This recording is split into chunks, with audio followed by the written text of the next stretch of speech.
Her breath reeked of champagne and victory when she leaned close.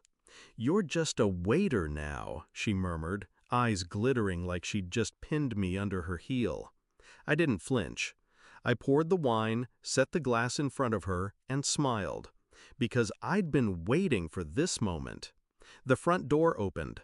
A man in a black suit stepped inside, clean-cut, unreadable face, a small gold pin on his lapel. He scanned the room, locked eyes with me, and crossed over without hesitation. "Senior Agent Jade Carter," he said, extending his hand. "It's an honor."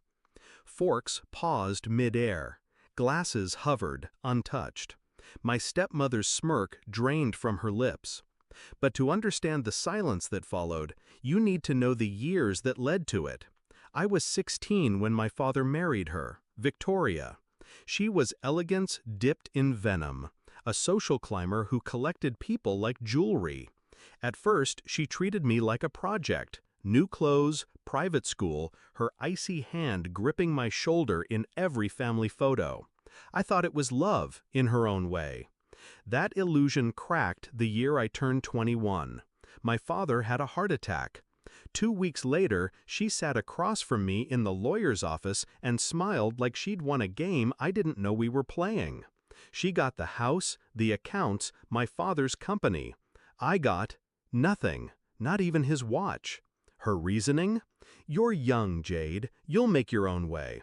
I left that office with empty pockets and a calm I didn't feel. It started small, the signs she'd been planning this long before my father died. I found old emails between her and his business partner, restructuring assets behind his back. Her name on property deeds that weren't hers a year earlier. I confronted her once. She didn't deny it. She just laughed. "Darling, the world doesn't reward the honest, it rewards the clever." That was the last time she saw me as the naive stepdaughter she could manipulate. I didn't spiral. I calculated. I sold what little I had and left the city. Enlisted under an alias. My plan was simple: disappear where she couldn't find me, build skills she could never imagine, then come back, not for revenge, but for checkmate. Years passed in the shadows. Surveillance training, counterintelligence, covert ops. I learned how to read lies in the twitch of an eyelid, how to dismantle someone's life without leaving fingerprints.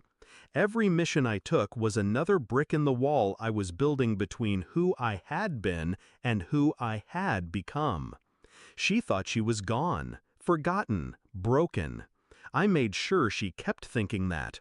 When I came back, I didn't walk into her world as her stepdaughter. I walked in as someone invisible. I took the job as a waiter at her annual family party. I wore the black vest, the bow tie. I let her friends glance past me like I didn't exist. I knew she'd notice. She always needed an audience for her cruelty.